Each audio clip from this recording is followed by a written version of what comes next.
right, there we go. There we go. That's it. Welcome back to Outside the Cinema, your weekly source for cult movie discussion. I am your host, Bill, joined by my other host, Chris. Hey. Say hello, Christopher. Hello. Back hurts. My mic. Does it really? It's sunny. Yeah, I don't know. I slept weird. I think a dog jumped in the bed and pushed their spine up against my back while I was sleeping. So I got this pain, muscle pain in my back that I don't normally have. It's not my normal stress pain that's like between my spine and shoulder blade. This is like directly down the spine. So directly down the spine. Yeah, not I'm my gonna take normal some aspirin. Searing back pain. It's a different type of searing back pain. Yeah, it's not stress. It could be stress. What the fuck? Could be do anything. I don't know. Could be anything. All right, let's see. Make sure I get. Anyway, it's warmer today, I think. It's beautiful today. We had a baseball scrimmage last night, and it was fucking cold. Yeah, fucking cold. Yeah, yesterday was not great. Oh, I think I got an umpire for our scrimmage tonight. Very nice. Hang on. Hang on. Yeah. Yeah, it's beautiful today, but we had a baseball scrimmage last night, and it was not. Yeah. It was what I would call very cold. Nova had way a colder lacrosse than I'd like game. for it to have been. Yeah. Nova had a lacrosse game yesterday in the afternoon at, I want to say 2. And it was okay. It was all right sitting in the stands because the sun was out. Yep. But then these dark clouds started rolling in just as the game ended. And I'm like, yep, there's the cold. Okay, good. Yeah, I'm glad we're out of we here. started at 5. Oh. And the clouds were already kind of rolling in. The sun was kind of in and out. And then it started hailing. Yeah. Oh, shit, yeah. For about 5 minutes. I said to the other coach, the other coach is this guy, Tony, who I've been friends with for a few years. He's a good guy. And I was like, so, we're not, are we done? he's like, I don't know. What do you think? I'm like, it's pretty cold. And then it stopped. Like while we were discussing it, it stopped. So we're like, yeah. All right, well, I guess we're gonna continue. It was cold. It was cold though, man. All right, so here we are, week numero dos of living that La Vida Loca Chris style. Yeah. Chris, what did you pick for the show this week? I picked 2 movies that I'd never seen before. No, you didn't. Par for the course. Here's the thing. Yeah. I love you. You've been one of my best friends for many, many years. When you get control of the show, you know what you're not? Adventurous. No, because I get so little control over this show, I use it as a vacation. No, and you know what? I can understand that, and I'm not going to judge. Because I was thinking about it. I was thinking if we got into a fake argument on the show, I would have said to you, how many times have you said, oh, I've seen this before, but I wanted to see what you thought? Many times. Like, all right, well, there. That's my fallback if I'm pushed into a corner. But no, your thing though is you follow up and make me make sure that I watch it by making it for the show, or I'm just like, take it when you get a chance, watch it, and then let me know what you think, and then we never speak of it again. Well, I mean, Resolution has been out for 10 years. So. And I've seen it. I've seen both of these movies. I'm sorry, my friend. Continue, please. What did you pick for this week? The Benson and Moorhead films that at the time I didn't know had any kind of little or large connection. I keep wanting to say synchronic, but it's not that. It's definitely Resolution, which is kind of a interesting title that does and doesn't fit, and their follow-up film, The Endless. I had watched The Endless before watching Resolution, so there's definitely some parts in it when I first watched it that I was just like, wait, what? Yeah. Who are these people? Where did this come from? It's just a gun nut tweaker. Yeah, I was like, okay. But so I had also seen these before, but I mean, Resolution is technically in the 10-year window, because I think that was 2011 is when it first started hitting festivals and stuff. So and then I know we had talked about the the Endless in one of our end of year shows. Right. So these are films that have come up on the show before. So if the names sound familiar, they've come up before and we've discussed them somewhat, but we've never had in-depth actual full reviews of these films. I went back to check and make sure. I thought we may had covered The Endless at one point, but we did not, as far as I could tell. Yeah, no, I just talk about it a lot. Yeah, well, I mean, you're not still talking to Big Trouble in Little China and Return of the Living Dead, so that's good. No, I got that out of my system. It only took 35 years. Is that how long it's been since they came out? Yeah. I don't know. It was a quick guess. Don't make me do math. I don't know. It was 86. I know it came out in 86 because that's... So that would have been when I saw 34 it. years? Don't 34 years? I don't have to do math for my new job. I was born in 77. My kids aren't home, so... I was born in 77 and I just turned 45, so... Old man Bill coming at you. Oh, yeah. So, yeah, that's what we're reviewing this week. Thank you for hanging out with us. Those of you guys that, soldiered your way through the show 2 weeks ago, I appreciate it.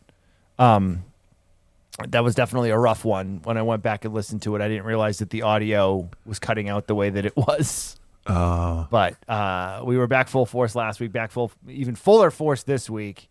Glad to have you with us. So we're going to kind of get right into things here right after I plug the Patreon. Patreon.com// outside the cinema. I'm tired. Patreon.com/ outside the cinema. Your yeah, that's your source for weekly cult movie discussion. Full show archives there, man. You can get you sign up, you get a link from me that says, "Hey dude, here is your link. Jump into those archives." All the episodes we've ever put out, going all the way back to episode 1. Bunch of bonus stuff, music episodes, stuff you can't get anywhere else. Tons of stuff you can't get anywhere else. You also have a private feed there that you get to see the shows early. Monday or Tuesday, we will usually release them to that feed. They don't come on the other feed till Thursday or Friday normally. You can make requests for films, all of the above. Basically, all that show monies goes right back into paying for the show. Pays for our hosting fees, pays for equipment things, software, equipment, whatever is needed. We have an account that we keep that in, and we just make sure that keeps the show going. So know that doing that supports the show 100%. Yeah. 100%. Yeah. Cool. All right. So Benson and Moorhead, two guys that have come into prominence over the last few years, most recently directing episodes of Moon Knight for Disney Plus and Marvel. Yep. So I haven't watched it yet. Chris has watched the episodes that have been released. Just some quick thoughts before we get into the resolution review. It's good. I mean, Moon Knight is definitely one of those characters that regular people don't know. They may have seen, but they don't know anything about him. I'd heard the name, but I know nothing about the character. I remember Moon Knight back in the 70s when there was a team up, I think, with him and Ghost Rider and probably Howard the Duck. I know Howard the Duck and Ghost Rider teamed up at some point in the 70s. But this is following more of the not more of, but definitely takes a lot from the newer comics where it plays into his mental illness, maybe multiple personalities, maybe ancient Egyptian gods. I mean, we've seen the trailers, right? So, the first 2 episodes basically end up being, your introduction to the characters and who they are. And now that we're past the second episode and everything seems to be out in the open for the audience, it should be a lot more interesting going forward. Not that it's not good, but you got to have that set up. Makes sense. So. I feel like a lot of characters they don't give, especially in the Marvel universe. They're so deep into it now that they kind of will just drop characters a lot of times, and you don't really like. I like Shang-Chi, but I felt like I needed more from those characters, which I will probably get at some point. But yeah. Anyway, so I haven't watched Moon Knight yet. I'm very interested in it, though. I've heard it's a little bit darker than some of the other series that Marvel has done. Am I correct in that in tone? Definitely. And the costume, I mean, in the 70s, he was basically like Batman, but without a cowl. He wore a hood and a full face mask, right? So it's like skin-tight white bodysuit. And what they've done with him here is he's got the crescent weapon on his chest that looks like the crescent moon. and he's sort of mummified, but not exactly. But there's a lot of Egyptian influence, and I think it's a great costume. For an all-white costume, it doesn't look stupid, which is nice. All right. So, I'm into it. Oh, and glowing white eyes. You don't have that a lot. Spider-Man, Iron Man, not Batman, except in that one scene in that one movie. Yeah. So I like the white eyes. It definitely adds a nice, he's supernatural looking at him kind of thing. All right. I'm into it. Definitely looking forward to checking it out. Just haven't had a chance to yet. But I did get a chance to watch the movies for this week, so that's good. Yeah. So we're going to take a listen to the trailer for Resolution. If everything is set up. Chris, it's Michael, your best friend. Can I come up? Yeah, man. Okay, I'm coming up, all right? Don't shoot! All I'm asking is that you get clean for 1 week. No. Well, all right. Really? Mike, what are you doing? Look, I know this is a dark moment, but it does get better. This is the worst of it, okay? Where did this come from? Found this library book on our doorstep. What was that? Mike, it's an old house. It's gonna make noise sometimes. The people come here to look for aliens, ghosts and cults and gateways to hell. What was that? Looking into other dimensions. Dude, you keep coming here with these recordings and these stupid stories about how you found them, and you're acting weird. I think someone might be messing with us. Maybe you have split personalities and you're leaving each other gifts for you to find. Did you see that? See what? What? That. That's satellites. They watch everything. What's going on, Mike? If there is something, it is none of these things. We need to leave before they get here. What would convince you that I'm not crazy?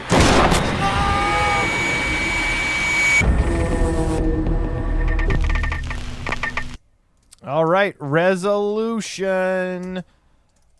Oh, man. Okay, here we go. So we're going to have to kind of tread, I think, kind of lightly with some story elements in both of these films because I think they have flown under the radar for some people. So we will do our best not to ruin anything, but I can't make any promises. Resolution, 2012 horror film directed by Justin Benson and Aaron Scott Moorhead, starring Peter Celia, Vinnie Curran. They're really the only two guys that matter in this. Yeah, they're the main characters. Yeah, I mean, there's a bunch of other characters, but none of them really have a whole lot to do. So you have Michael Danube. He's living with his pregnant wife.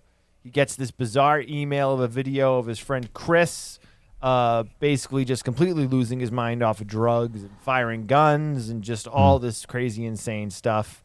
He knows he's retreated to this rural cabin out in the middle of essentially almost out in the middle of the desert in California, or what looks like California at least. Yeah. so Southwest desert I think is good, right?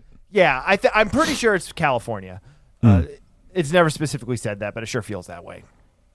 So he says to his wife, he's like, "Hey, I have to try to go help this guy. He's my best friend. I gotta go out there and try to help this guy." And the wife was like, yeah, I don't think that's a good idea. And he's like, "I understand that it's not a good idea." He's like, "This is absolutely I hear what you're saying to me, and I understand, and I also agree with you. Yeah. But he's my best friend. I feel like I need to make this one last attempt to try to save him, because if I don't, he's going to be dead really at any point." Yeah. Yeah. And he tells him when he sees him, he's like, This is it. This is the one chance. Everybody hates you. Right. So he's like, so it's not shows a lie. up. Yeah. Yeah. So he shows most. So Michael shows up at Chris's place. He's able to find the place following the map, a Google map that came with the video. And as he approaches the house, he hears a gun going off, which you heard at the beginning of the trailer there. Michael kind of ducks down, and Chris is just sitting on the porch, just firing the gun randomly into the air. Yeah. And Michael does that whole like, hey man, it's your buddy Michael. I love Chris's response of like, Michael, hey man, what's up? Yeah. Yeah. It's great. It really does feel like they're just two friends and they just totally get each other. Please don't shoot. He's like, yeah, okay, man, come on up. Yeah. It's not you. It's these fucking birds. Right. And as soon as he says that, you're like, okay, this guy's grip on reality is fractured at best. Yeah. Because he's like, sorry, man, like all these birds, they just won't shut up. And like, there's no sound at all. Right. Because he's shooting a gun. Yeah. So, I mean, the film starts out very pedestrian. Yeah. Like, he gets in there and he's just like, hey, man, like, how about I take you to rehab? And he's like, nah. He's like, I don't want to quit doing crack. And he's like, well, he's like, it'd be cool if you did. And he's like, nah, man, you know, when I and the way he like justifies it is so like almost like believable. Yeah. And like he makes such a great point of being like, yeah, you know, when I'm not doing drugs, I kind of suck. I'm just like, I don't like who I am when I'm doing drugs. But when I do drugs, I'm way more interesting. Yeah. And I feel like I'm a lot more fun to be around. And then Michael's pretty much like, no. That's not entirely true. He's like, yeah, think of all the bad shit you done. And he's like, you know, whatever. I don't think I'm going to quit. And so Mike's just like, well, all right, man. I tried. I guess this is goodbye. It's probably going to be the last time you're going to see me. And Chris is just like, cool, man. Thanks for stopping by, man. Yeah. And then he's like, all right, see ya. And they go to shake hands. And then Michael handcuffs him to the so I think we need to mention that the house is not dilapidated, but like unfinished. Yeah. I mean, he's smoking crack, and it definitely looks like a crack house. Right. It's a one-room house. Yeah, but it's been like it looks like they had started building it and didn't finish it, and we find out that that's actually what happened. The house had burned down, and the people that owned it started to rebuild it, but didn't have the money to finish it. Well, that is the story that Charles tells him. That's the story that Charles. Yeah, the story that Charles tells. Yeah. So now he's like, well, basically, he's like, listen, I love when he tases him too. He tased him like, for real. Did he really? Yeah. I love it. Yeah. Oh man, brings back memories. He wanted it to be believable. Brings back the memories. I think it was bro. What's that? Brings back the memories of don't tase me, bro. Yeah. Yeah. Bro, don't tase me. So he's basically like, well, you know what? He's like, 5 days. If you can stay clean for 5 days, I'll unhook you, and you can do whatever you want to do afterwards, but you can do this, and I as your friend, I believe in you. So that first whole chunk of the movie is very much just like him giving him water and giving him some food and trying to just like do whatever he can to make him more comfortable. Yeah. And it shows their relationship very nice. It shows their relationship in like a very like human sort of way. Mm-hmm. But so Michael's obviously not detoxing from drugs, so he's like bored. Yeah. So yeah. At one point, these two other drug dealer tweaker guys show up, Micah and Billy, who he knew from high school, and apparently Chris has stolen some meth from them, and then either smoked all of it or lost it. Yeah. Either or, doesn't matter. Or both, probably. Both. And then he's basically like, yeah, man. He's like, those dudes are fucking crazy. We don't want to fuck with them. We should probably get out of here. And he's like, I think I can handle 2 fucking tweakers. Right. Right. Because Chris is very, very worried for his friend, for his safety. He's very worried about everything. Yes. So yes. So Chris is locked up. Michael's out walking around, and he's just like, I'm gonna go for a walk. And he's just kind of walking down by the creek, and he comes across these 3 guys that are from like what he believes to be a church. Yes. Down at the river. Yep. And he just kind of like walks by, and they're like, hey man, they're like, you don't mind me asking, what are you doing out here? We don't usually see people out here. We're out here a lot. We don't ever see anyone. He's like, I'm helping my buddy get clean or whatever. And they're like, oh, okay, cool. And like, try to like start a kind of conversation with them about like what they do. And they, they allude to being this weird cult UFO religion thing. And he's just kind of like, all right, so I'm going to walk away from you guys now. Yeah. But then he returns, and then they start to find all these different different photographs that have just appeared out of nowhere, books that have appeared out of nowhere, and all these different things. Yeah, he finds the photographs in that old house, I suppose, with the chimney still standing. Yep. Doesn't an acorn just fall out of nowhere, a giant one? No, pine cone. Pine cone, that's what I meant, yeah. I had the thing right in my head, but not what it was called. Right. So your dudes, Micah and Billy show up again, and Mike's just like, dude, get the fuck out of here. And he's like holding a baseball bat. Yeah. And I thought it was so funny because one of the dudes was like, go ahead, I dare you to try that. I dare to use it. I dare to use it. And it's like, yeah. Well, yeah, if Doofy uses it, he's going to hit you on the side of the head with a baseball bat and you're going to be unconscious. So like, yeah. And that was the one wannabe tough guy dude in the back that's just kind of flexing and kind of bouncing back and forth. Yeah. Right. Real so this tough is guy. where Big tough guy. This is where we're introduced to Charles and a couple of his minions. We come to learn out he's a tribal security guard. And he's basically like, you guys can't be here. Like, you're not part of the tribe. You're on tribal land. Like, you guys can't be here.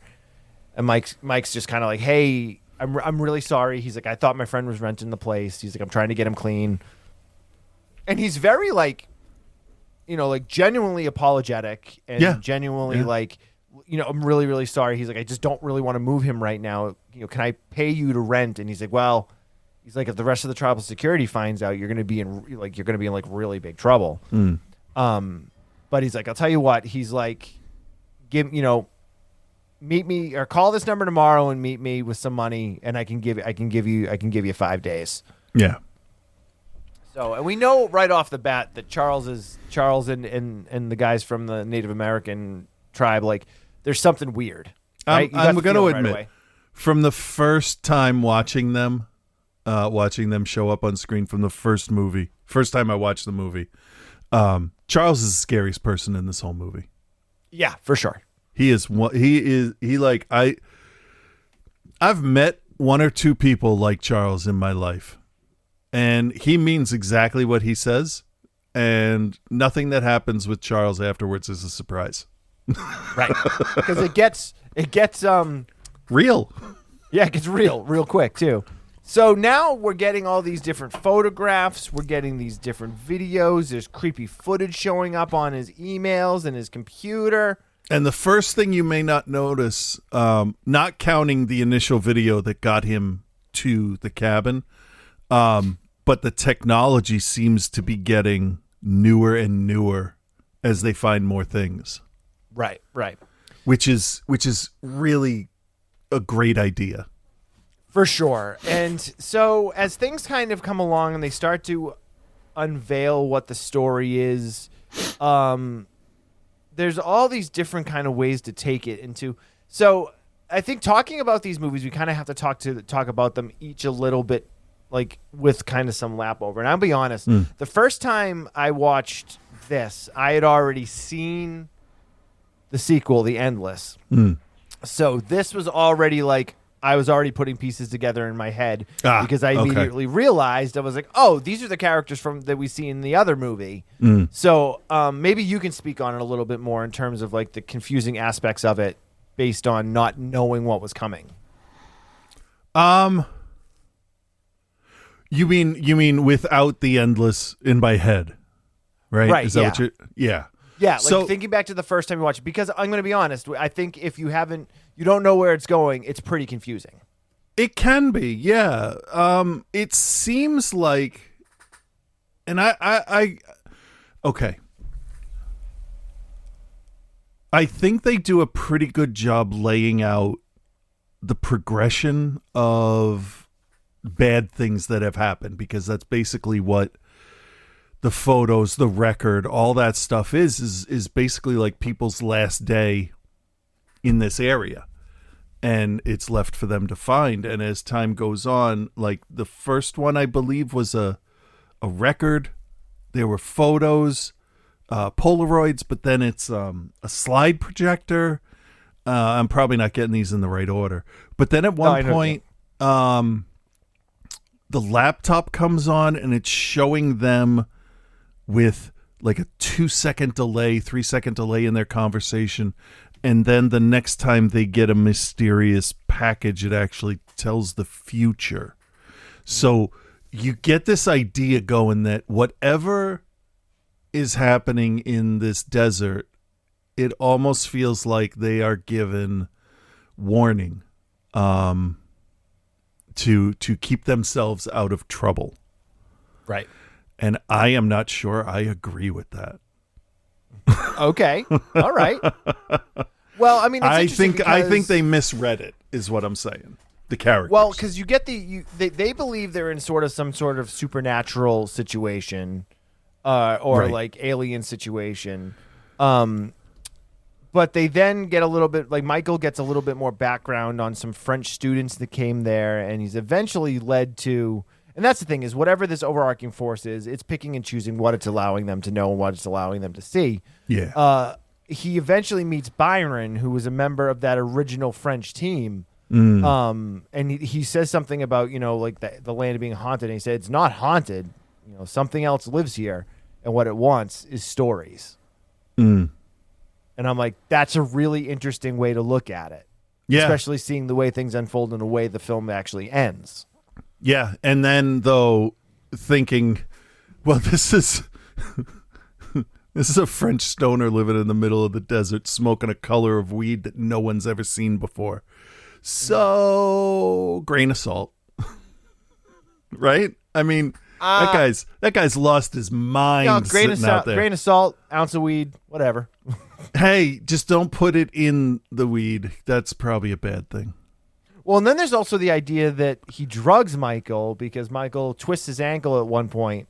In one of my favorite like lines too was he sends him to that cave, and then when he gets back after twisting his ankle, Chris goes, "Oh man, just so you know too, there's like a bunch of like crazy like homeless tweakers that live in that cave I sent you to, so you should probably not go there." Yeah, He's like, that. "Cool, man. Thanks for telling me." Yeah.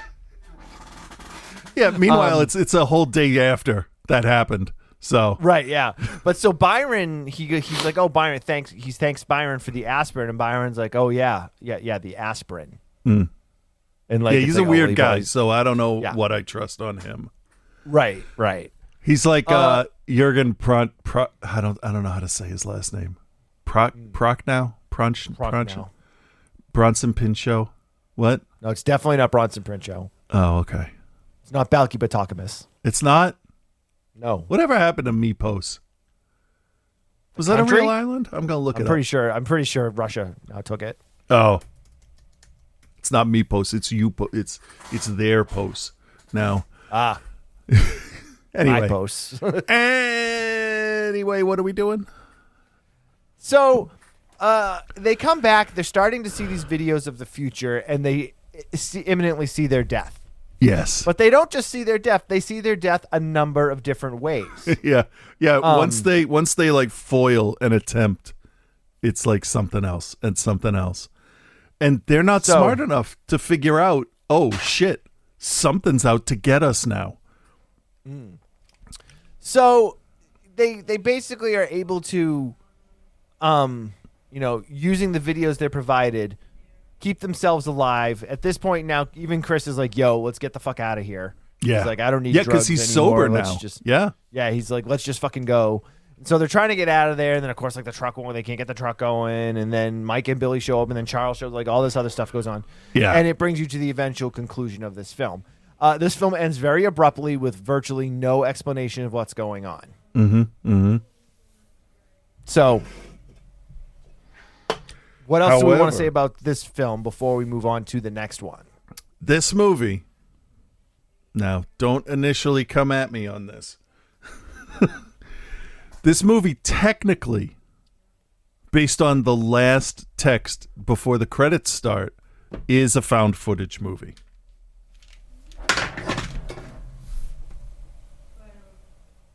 It is. I, It is. You saw the last bit, right? Footage I did. courtesy of the Sikona Indian Reservation, the estate of Nakoshisaki, and the Croatian Film Commission.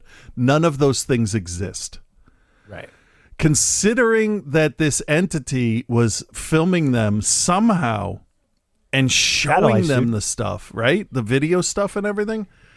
This is when I say it's a found footage movie, I mean this is like an asterisk in the found footage list of the entity created this footage, put this it made a story for itself. If it wants stories, it made one, and it doesn't need a camera to film it, which is weird.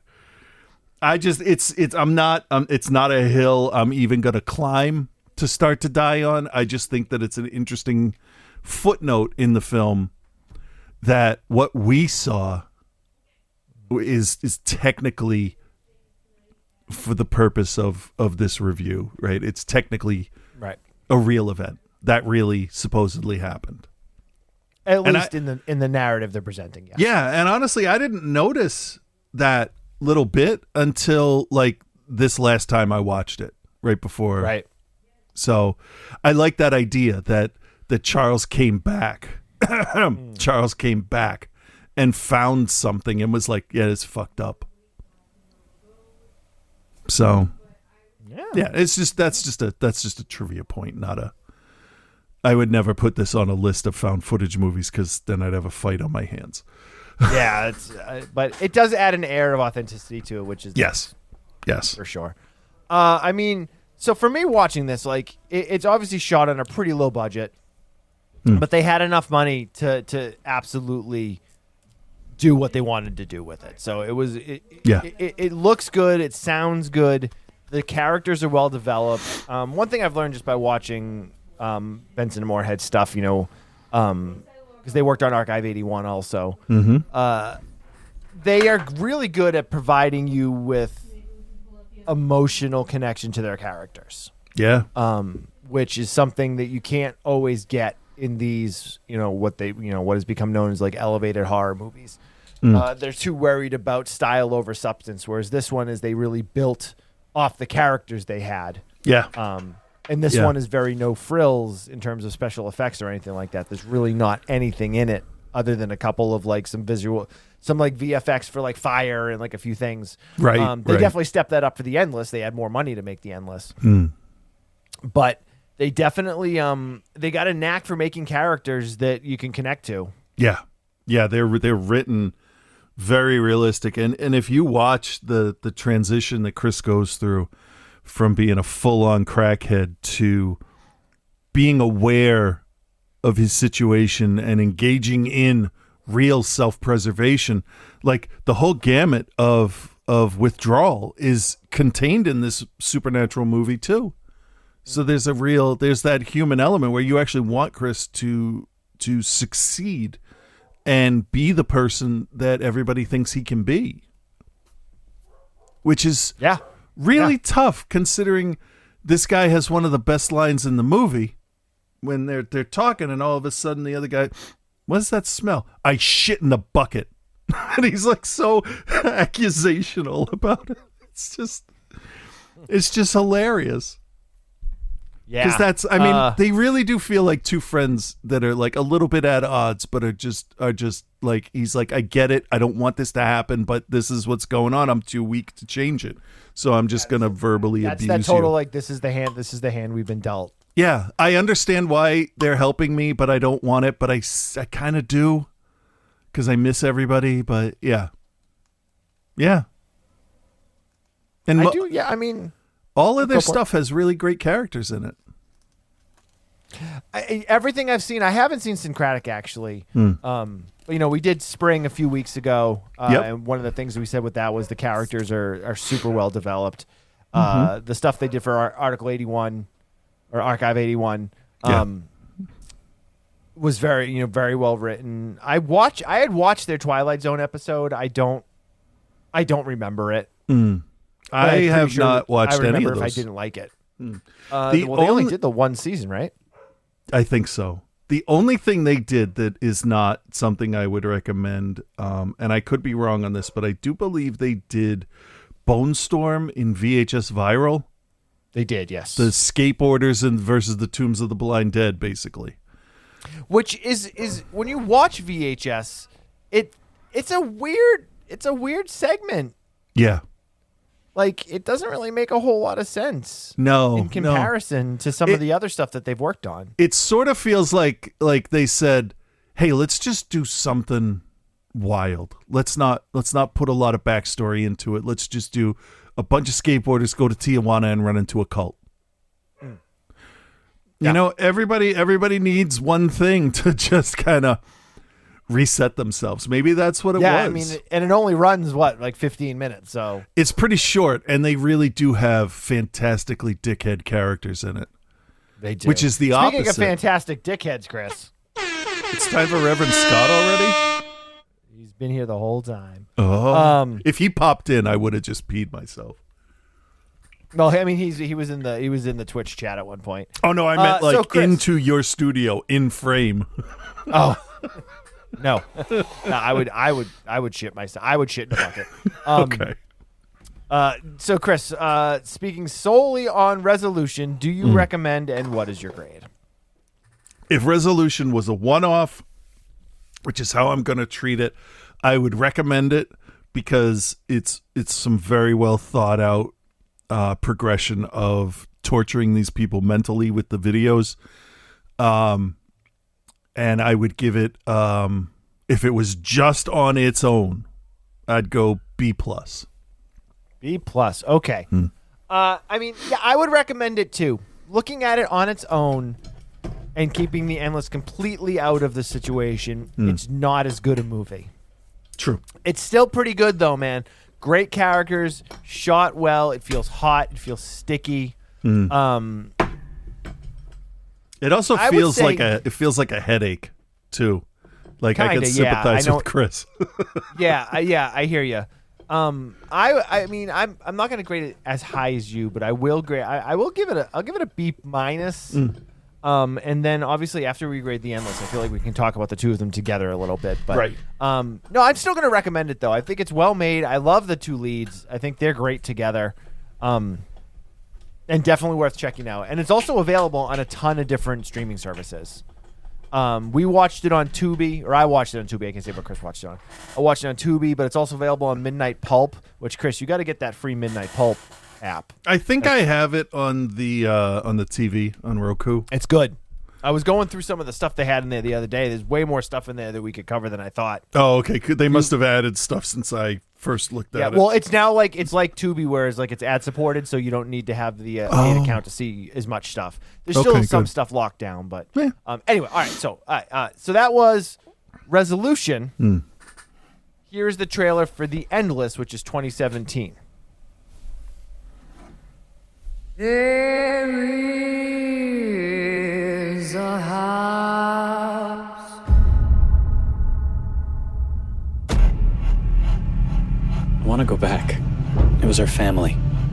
One day, one night, we come straight back. In New Orleans. What the dickens brings you all the way out here? They call the rising sun. Everything you did. Why come back now?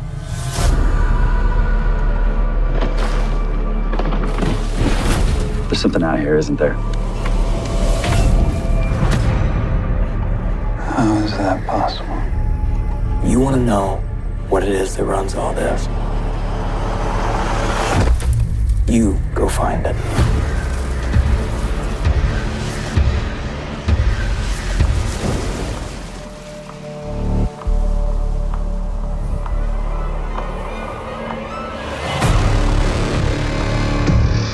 What if we stayed?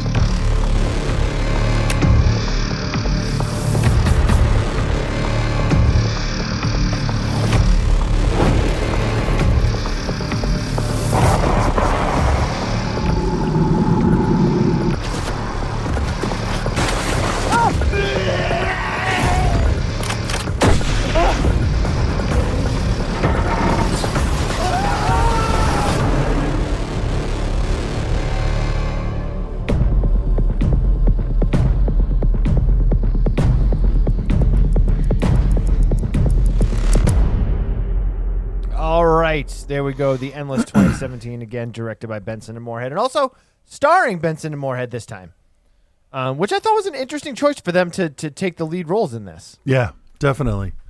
Yeah, they're not great actors, but they're not bad actors. No, I actually found them. I found them pretty good. They did what they needed to do, and it wasn't like, oh, well, we're gonna do this now to save money or whatever. It just feels right. They feel related. They feel like they have a history because they do. So I thought that worked really well. Agreed. So Endless, 2017 American science fiction horror drama film, directed, produced, and starring Justin Benson and Aaron Moorhead. Benson also penned the film, and Moorhead worked as the main cinematographer and DP. They also both worked on editing of the film, so this was very much a hands-on project for them, which I know I can appreciate. Co-starring Callie Hernandez, Tate Ellington, Lou Temple, and James Jordan. Plot of The Endless. One thing I love, okay, before I get into the plot itself, one thing I love about this is I watched this first back in 2017 or whatever it was. And definitely you didn't need to know that it was a sequel to another film Right. to enjoy it. Right. Because upon watching it originally and not seeing the first one, I had enjoyed it. And it's not, I mean, it's a sequel, but it's not like a direct continuation. Right. It's a film that lives in that same world, and they then lap the stories over. Yeah. Yeah. So There's one connecting thing, like through both, but just like we got with the guys down at the river, now the script is flipped, so you get that much time with the original character in a completely different situation, by the way, which is fascinating. So they it's not so much a shared universe kind of thing as I don't know, kind of like when you run across somebody in a store and have a little interaction. You have a shared universe because like it's the world, but like your story's only interacted at that one point. So is it? I don't know. all right. You know, All right. it's a tricky thing because the one guy's story doesn't line up with the other one, but it does, but not the way we saw it. Yeah, and again, going back to character development, I mean, that's a big part of all this. So Yeah. the basic plot, at least how we start, is we got two brothers, Justin and Aaron. They get a videotape in the mail from a place called Camp Arcadia. We learned that it was a church style group that they belonged to when they were children. Justin and Aaron both have very different ideas and memories of what the place was like. Justin basically was like, it was this crazy UFO death cult, but Aaron doesn't remember any of the stuff other than the harmless, friendships and the family style commune that they had there. Right, because he was younger or more correct. naive. Either or, maybe both. Yeah. So Aaron points out that the videotape shows that these guys are still alive, and they're maybe things aren't what we were, but Justin is very much like, dude, they're talking about making the ascension, and they sent the tape based on the fact that if you see this and we've already ascended, this is what this is like the proof of it or whatever. Yeah. So he takes that as that's a code for them committing some type of Jonestown style mass suicide. Right. He's worried that if he tells them, yeah, we'll go, they'll show up and everybody will just be lying on the ground dead. Right, exactly. So we learn that the two of them are working as cleaning men at different places, and they're eating cheap ramen, and we just basically learn that they don't have any money. We learn that Aaron is super lackadaisical and forgetful about things he needs to do. We see Justin reminding him a number of times that he needs to get a new car battery for the car because he left the dome light on and the battery died. Yeah. So we know that they're not having a good go of it. Aaron specifically can't seem to make friends or find a girlfriend or just seem to get any footing in this world. And he talks about how he'd like to go back and visit the world that they came from just to to see the people one more time, and I think he really kind of needs the validation that like it was the evil place the brother makes it out to be. Yeah, or not. Or not. Yeah. I mean, yeah, he's hoping it's not, but the validation either way. Right. I guess, would be And the point. older So- brother there is worried that they'll get sucked back in. Mm-hmm. That's why he doesn't want So to go. they head out back to go to Camp Arcadia. Again, it's I think it's Southern California desert area. They said backwoods of San Diego is what it says on Wikipedia. I don't remember them actually saying that, but I'll buy it. Yeah. The strangest thing is they get there, and nobody has changed in age. Everyone is still looks exactly the same they did when they left 10 years earlier. And they specifically talk about one of the women, Lizzie, and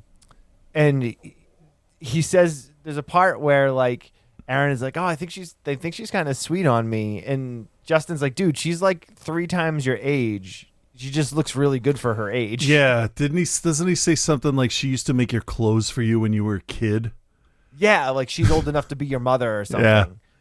Yeah, but she's and then definitely you're- their age. Yeah, and you take from that you're like, no, she's not. No, that's not who the person you're talking about. The wrong person. So Or this communal life is really doing, fantastic things for her skin. right, because they eat so well and stuff. Yeah. So we're also introduced to Hal, who is like the unofficial like lead. He's not really the leader because they talk about how there isn't a leader. But Hal is kind of the guy that like works on different things. He shows Justin this physics equation that he's been trying to figure out for many years, and he can't explain what it represents. And then he goes to like all these details about how like trying to explain what it means is like trying to explain an impossible color is what he says. So now he's like, and he's basically like, listen, man, he's like, now that you've grown up and you can kind of see what's going on, like you should accept that this is not what you think it was. And, you went out there and basically called us all crazy and called us a death cult and like all of these things. And like, it's just not true. Right. Right. Justin refuses to believe any of that. Right, because he still sees cult behavior, because before they head out, we find that they're going to deprogramming to help them reintegrate back into normal social life. Right. After And- 10 years. Yeah, yeah, and there he's worried that his younger brother it's gonna undo pretty much all of that if he goes back even for sure. just a day. But he's very insistent. And that's right. And that was originally the plan was we're just going to stay for one day. But Aaron is very much in his place. Like he is he feels good about himself. He likes the people that he's with, and he's able to convince Justin. Can we stay for one more day? Yeah, because they're all super nice and inviting, and they give him food and like, yeah. Why wouldn't and you? they do a really good job of illustrating the like how nice everyone is, but there is something weird. Like it's not like there's only a few points where they go like really overtly culty, like with the guy in the white shirt just like waving and smiling when they drive in. Yeah. But like there's not a lot of that. And I think maybe something that's kind of left understated is how things may have changed in those 10 years for them, because we know, if you're paying attention, we know that Justin and Aaron are the guys from the river from the first film. Yes. And if you don't know that, they show you a picture. yes, they very much. Then they're like, if you didn't pick that up, here's a hammer. We're gonna hit you over the head with it. Yeah, because you need to know this. Right, and they were very much like cult in that scene from the first film where the white shirts down by the river, like. But it's not like that anymore there. Like none of the people are dressed like that. Everyone is very friendly. Everyone is like welcoming and talking normal too. When we met them though, it was like Rob Hubel doing a sleazy salesman, con man kind of thing, because he does come off, doesn't he? Like a Rob Hubel kind of character, and and it's definitely got that, oh, I don't want to talk to you at all, you're crazy kind of vibe. But these people, when they go back, they're normal. And as a viewer now, we're like, okay, so who's the unreliable narrator? Is it the brother? Is he just a jerk? And it makes you question it, which I thought was really a really interesting thing. For sure. But then we start to see stranger things, like, there's the scene where they're doing the tug of war against a rope that just goes up into the sky. Yeah, that's for anybody watching. That should be the wake up call that the genre has shifted. Yes. I mean, because we have a sure. dude talking about a color you can't explain and a rope tug of war against some kind of supernatural cosmic entity. I mean, we're looking at this end resolution are straight up cosmic horror, right in the wheelhouse of it. Right. And right. it's interesting the way it's done, that these people, they don't straight up worship whatever is going on, but they are respectful of it. Yeah. And they appreciate it. So it does kind of bring into a question, is it a cult or is it a group of people that found a way to live their lives? Even if you don't understand, the dog doesn't understand where we get our food for them from, but they do appreciate that it's there. And I think that's how these people are. They are very appreciative of the tug of war challenge that's offered, that brings them close together, and they put a positive spin on everything, which can be a bad thing, but until these two show up, it really isn't, as far as we know. Yeah, and the two of them both the brothers really start to notice like weird things as they go. Like there's the point where, Justin's out in the woods and he's walking and he's convinced that something is following and something is there. Yep. There's the point where they're like shooting the cans, but yet the bullet hit something and there was nothing there, but they can't explain, they can't explain what it hit or any of that. And then he gets the photograph of the buoy in the lake, and he goes to Hal and he's like, dude, what is going on here? And he's like, hey, listen, I don't know anything more than you do. My physics that I'm trying to do, the equation that I'm trying to do is just me trying to understand it too. He's like, I don't get it. I don't understand. But if it showed you this buoy, whatever is at the bottom of the lake is going to probably give you your answers. And that's one thing I really liked about the way that they went about this, was that you have to find your own answers. No one's going to tell you what to make of this. Yeah. Which I thought was cool. Yeah, because normally with cult stuff, it's all, we all do this. This is all for us. Right. This is the greater good of the whatever. But no, it actually feels more like how religion was sold to me initially when I was little. Like this is for you. This is for you to your personal journey with Jesus or whatever, or however you want to put it, right? And that's what they're doing here. It's just, figure it out. We're not here to tell you what's right for you. And again, that feels so right. Doesn't it just feel like helpful and friendly and not intimidating and scary? It's intimidating and scary when you think, what was I having a tug of war against? Was it the moon? Was it the second moon that I saw? Shit, I don't know. Well, and then you get the moment of like Justin just basically being like, I don't know, you're all crazy or whatever. And then he comes across Jenny, who's just sitting out like crying, and she's like, the parties never stop. She's like, I just need a night of quiet. And Justin's like, hey, listen, blah, blah, blah, blah. And she's like, sorry, bro, I'm married. And he's like, oh, no. He's like, nothing like that. He's like, I'm sorry, I didn't mean to bother you. And he's like, so like, if you're not a member of the group, what are you doing here? And this is where you get your first, again, if you're paying attention, your first inkling that everything is connected. And she goes, oh, my husband went missing in these hills 10 years ago. Or she says, my husband Michael went missing in these hills 10 years ago. Or she's like, no, she doesn't say 10 years ago. She goes, oh, my husband went missing and I came looking for him and they took me in and said that they would help me find him. And then Justin says, how long ago was that? And she's like, I don't know. She's like, I'm not even sure how long ago it was. So we now know that that's the wife of Michael from the first film. Well, Did you not catch shit, that? No, I didn't. I just thought, Bro. no, I had watched them so far apart from each other initially, that I just thought like a lot of people go missing. I didn't put it together. I didn't even think about that.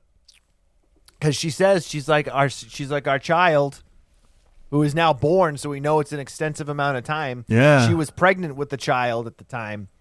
And we now know that, like, oh shit, there's loops, there's time things going on. We don't, what the hell is happening? Yeah. And things start to get real fucking crazy at that point.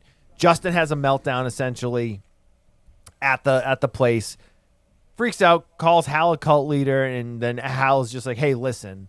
He's like, you guys made up these stories about us. Or you, not you guys, but you made up these really crazy stories about us being a death cult, told the whole world. And, we were like kind of chilling and we were going to like just like let it go or whatever. But like, we made it up. You made it up and it's not true. And you told people that this happened and none of that's true. And then the brother is like, you told me that stuff happened. And he's like, none of it happened. And he's like, no, but like it could have happened. And he's like, so they split. They tell Justin he's got to leave. He's got to go. Here's Aaron isn't going to leave. Aaron's going to stay. Yeah. It was the same actress too. I don't even know how I missed that. I don't know how you missed it because you were bragging about how many times you've seen these movies. That doesn't mean I paid attention.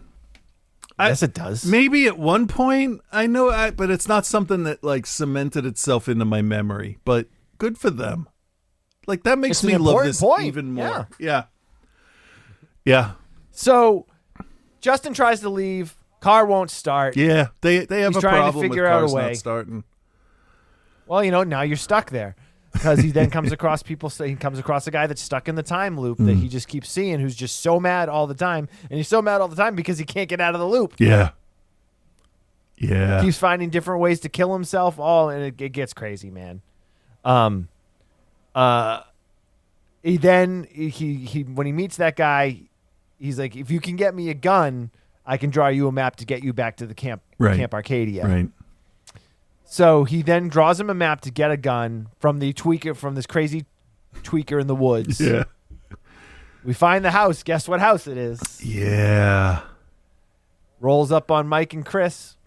And this is in real time, in real our world time. This has been 5 years, but we don't know how long.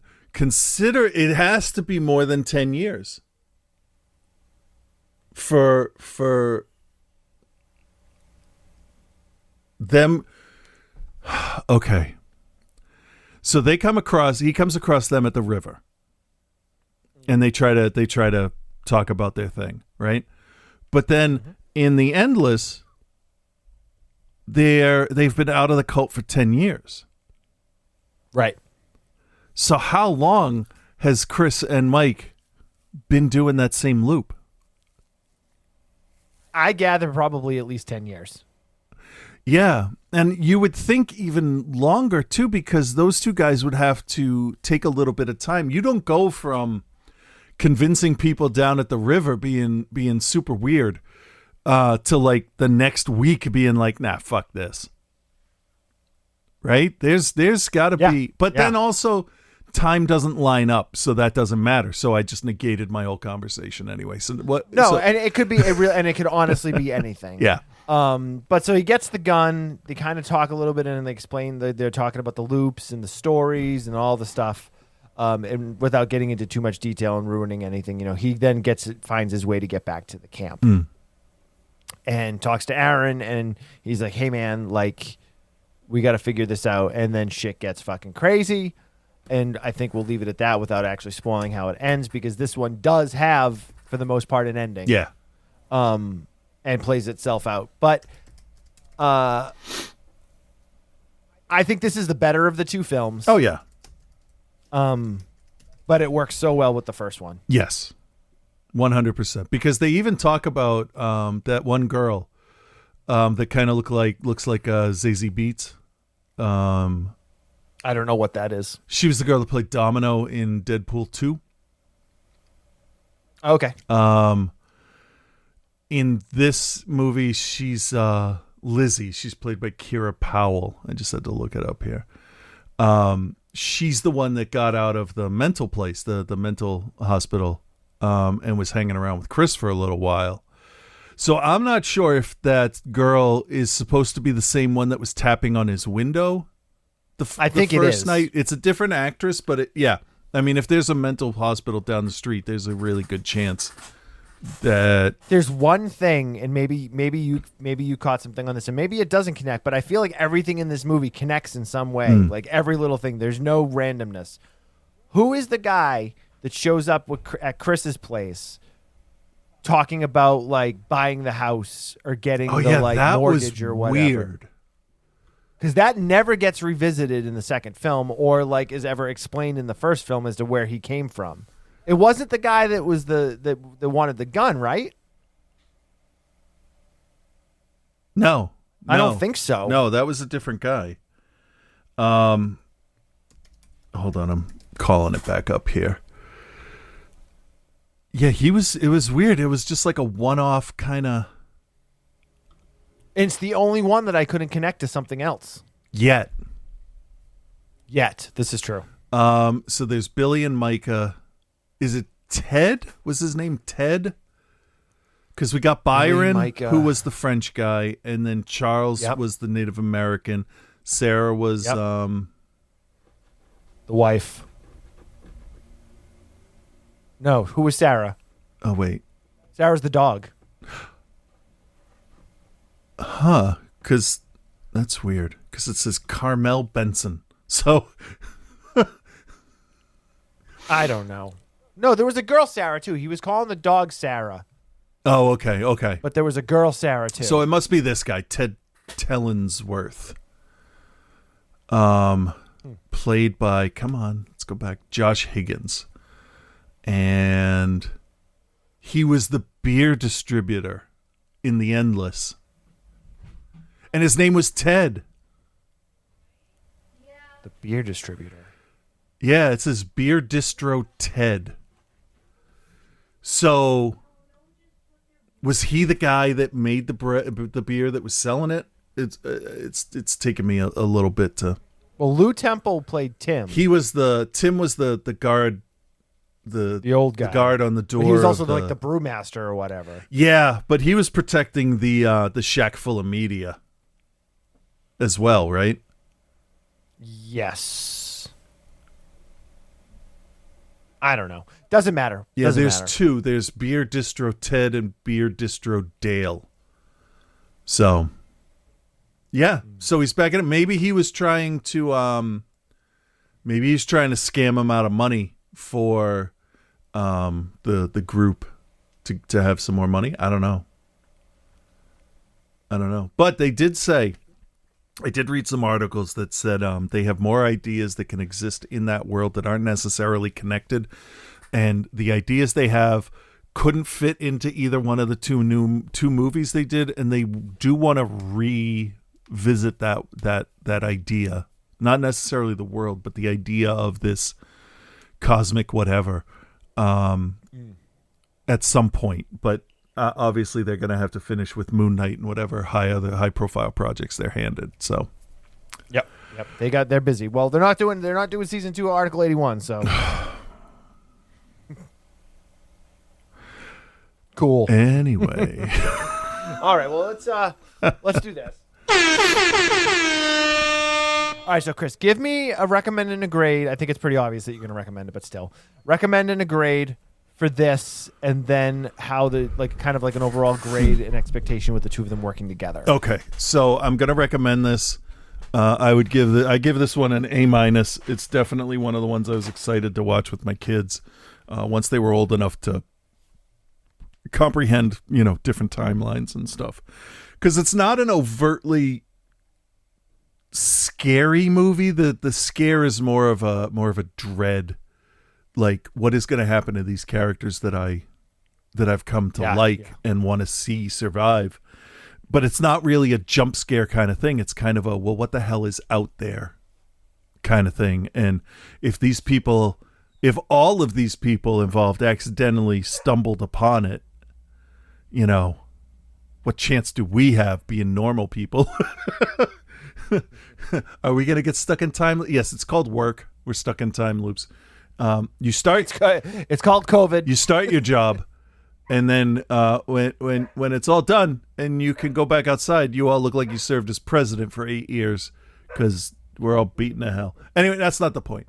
The point is, I'm gonna give this an A-, and yeah, I absolutely recommend it because it's such a well thought out story. It really is. So as a whole, I would absolutely recommend watching these as a double feature, and they would work better that way because you can make a lot more connections. Clearly, if you watch them close together.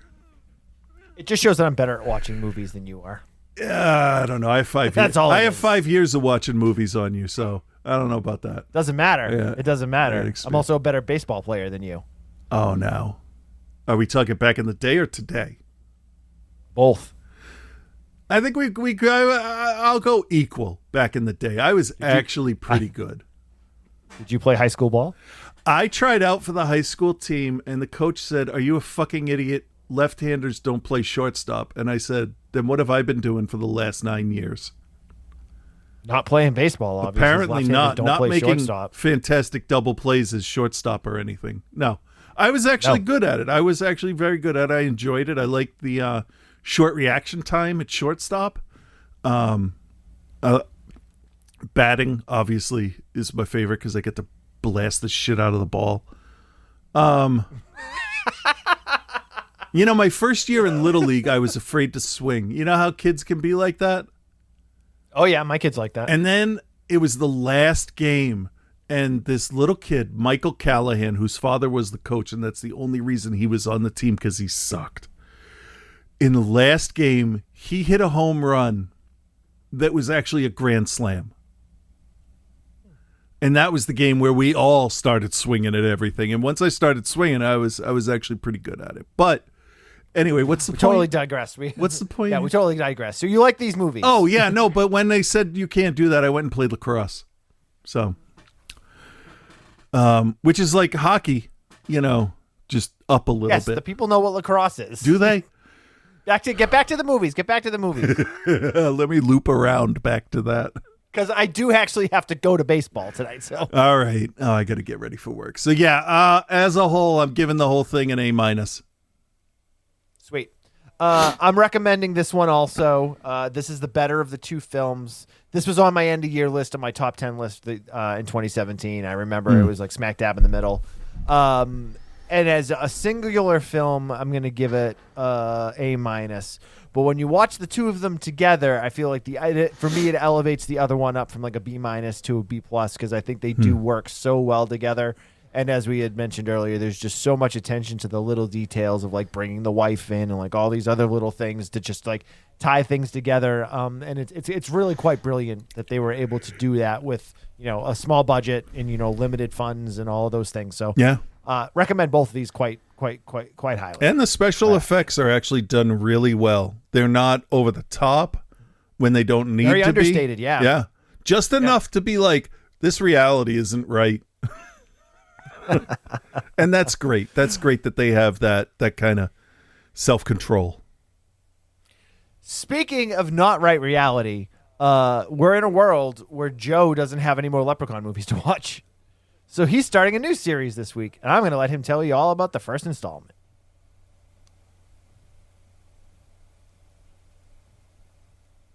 Or Oh, my bad. I'm sorry. I muted it because I wanted to not have the commercials blasting. I'm oddly excited about this one. Bill made me start the Trancers series. How's this for irony?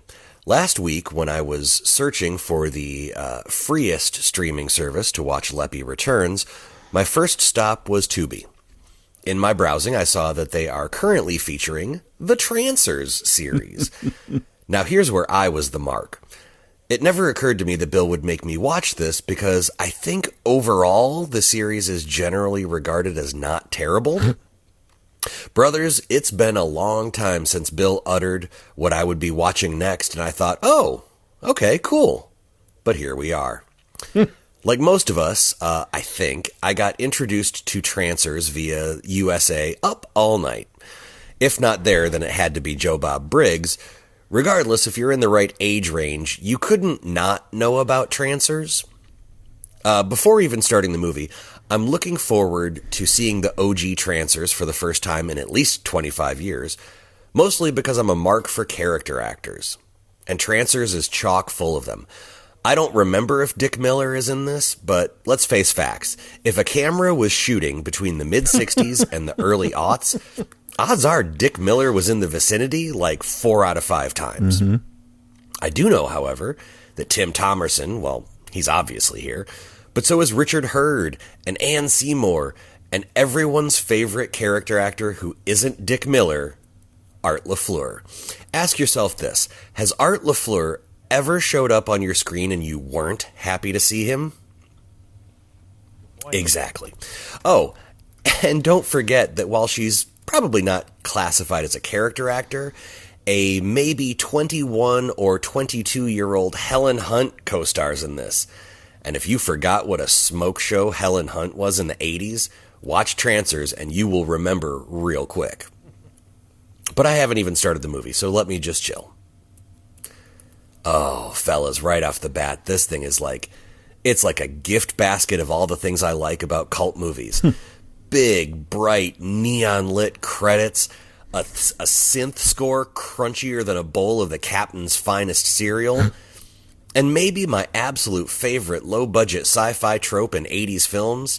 This is the future, so we're just going to take a normal car and attach a bunch of ductwork that we got at Home Depot, slap some paint on it, boom, future car. Mm-hmm, mm-hmm. The opening scenes before Jack Death gets sent back to 1980s Los Angeles simultaneously are pretty good. They're pretty good retro futuristic sci-fi and super low budget, isn't that cute how hard you tried retro futuristic sci-fi. It's like Schrodinger's sci-fi over here. Mm-hmm. Tim Thomerson is the super creatively named Jack Death, but without the A in death because, we want to be on the nose, we just don't want to punch the nose. He's after like a cult leader guy named Whistler who turns his followers into... They are very careful not to say zombies here. They are more careful not to say zombies than people on WWE TV are not to say wrestling. He says they're not alive, but they're not dead enough, which is really kind of a flowery way to describe, zombies. I mean, just say it. It's okay.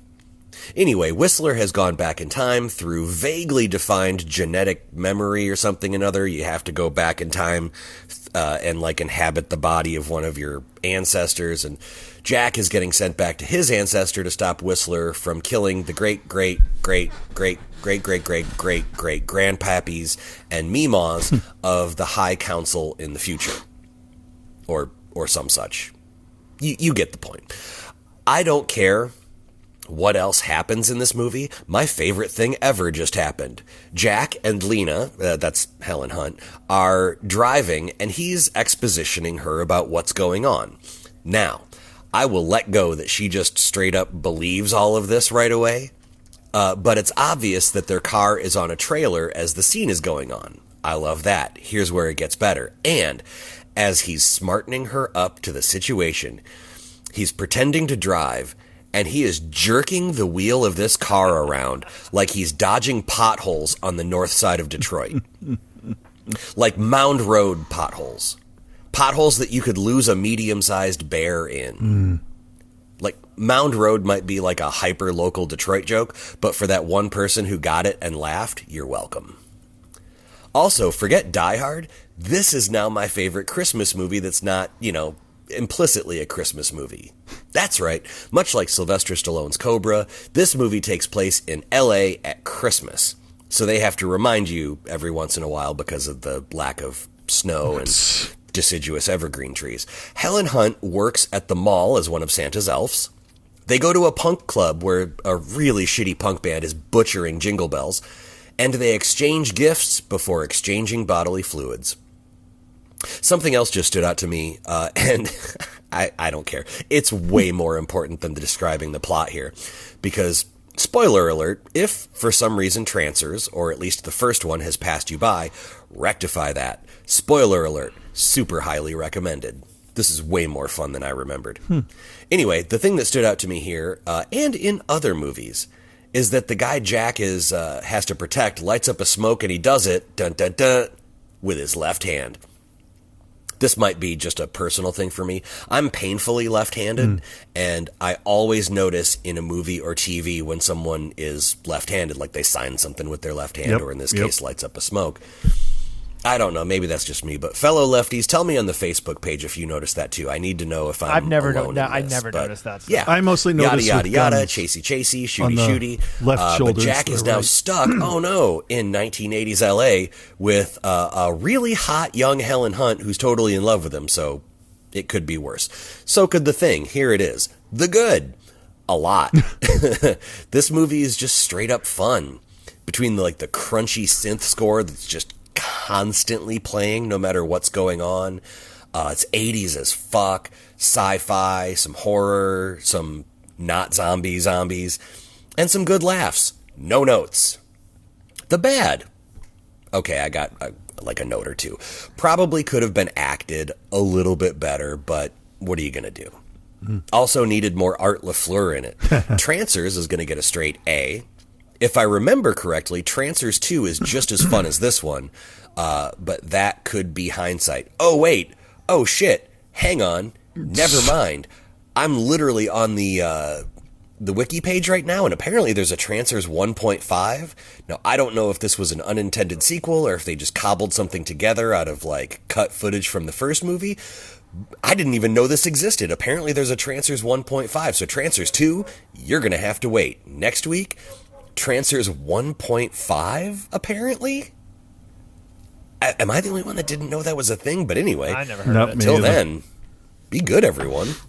All right, well, I'm glad Joe got some enjoyment for once. Yeah. Because it's not really the norm for him. So, all right, cool. That brings us to Reverend Scott. Maybe. Come on. There we go.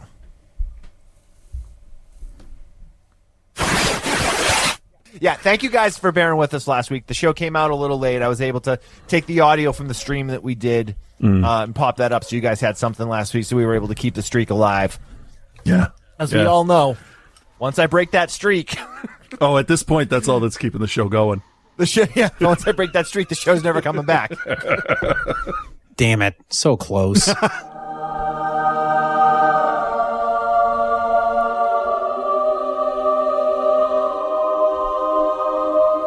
What? Yeah. Holy shit. Yeah. With Reverend Scott. And Grandpa goes at his ballsack with fucking vigor. I remember saying that finally. Hey there, Bill and Chris. This is Reverend Scott. Is that the devil? I don't know, but he's fucking creepy. Takes one to know one, buddy. I see you every week on Twitch. Yeah. I'm watching your webcam. Which is real creepy. And speaking of webcams, I watched you guys talking 2 weeks ago from different countries on episode 737. You were discussing how Netflix is trash and only cancels shows we actually like. Here's a clip. So first things first, Scott, I know it sounds like shit. I know it sounds like shit. Moving on to episode 738, you covered 2 movies I've actually seen before. Await Further Instructions and As Above, So Below. And sure, we heard your reviews, but what you really need to hear is my review of your reviews. He knows more. Because he's the white male, right? Exactly right. So first it was Await Further Instructions. Let's hear a trailer. Let's take a listen to this trailer. Hold on. No, I'm not ready yet. No, I'm not ready yet. I forgot to... All right, here we go. Did I not hit the button? I didn't hit the button. Why is there no audio? Because it's going to surprise you with a Liberty Mutual ad. No, you know why? Because I had to reset everything. Oh, because you got the home. connection. Yeah, I had to reset everything. So the connection. Hold on. Oh. Oh, man. Bluetooth. Your roadcaster is now discoverable. Oh, man. Oh, man. Oh, man. All right. Connect the Bluetooth. Oh, no. That's not what I wanted. That's not what I wanted to do. Please join the Patreon because Bill's an idiot. Jesus. Top notch as always. So like I said, I've also seen Await Further Instructions. However, it was quite a long time ago. So hearing you describe it during the review really brought it all back for me. Back to when this family was enclosed in their own home, and I'm like, what's going on? I love the setup, the claustrophobia, the vague instructions, the stress it caused between family members, just like a real family Christmas dinner. It really gave the movie a layer of, I don't know, something. I think the word you're really looking for is authenticity. No, that's not it. Damn it, what am I thinking of? Vaginal styled opening. Yes. That's the one. And I totally agree that the first 2/3 of this movie are very strong, with the final act being the weakest part. I remember it being a little too apeshit, because to me, the more subtle things happening were the more interesting to me about this movie. Now, counterpoint. Okay? Who gives a shit? No, you're totally right. Despite that ending, I still really enjoy to Await Further Instructions, and I give it a B-. And I give your review a B. No. Change that part. Okay, fine. I give you a review a B-, and the movie is straight B. Wait a minute. So moving on to As Above, So Below. After hearing your review of this movie, I decided to track it down and watch it last night. I actually hadn't seen it before that. And despite you just covering this movie last week, instead of just reviewing your review and stopping right there, I really wanted to give you my take on this. Hang on a second. That's a flip a coin for you. Is that what you're saying? Right. Yeah. Now, I don't know if it was the style of the film, the subject of hell, the dangerous underground claustrophobic catacombs they were in, the hooded figures, or the chanting topless ladies. Boobs and everything. But this movie was incredibly tense and creepy to me. Part of it has to be that location, which is why The Descent was so effective for me as well. But you add in the concept of going through the circles of hell, sprinkle in a pretty girl playing the part of Nicolas Cage in a very dark version of National Treasure, and you have a real winner here. The fact that it was a found footage movie really worked for me here too. There's a paranoid sense of dread in virtually every scene. Usually after meeting the group in one of these movies, you're almost instantly thinking, they're all assholes. But surprisingly, none of these characters bothered me at all. And after watching this movie, I was inspired to do some reading about the influences and connections. I found a lot of info about the various circles of hell from Dante's Inferno and how scenes of this movie related to them. One very interesting thing I found that was back in biblical times, Cain killed his brother with a stone. And as a punishment in hell, he was turned into the thing that he killed his brother with.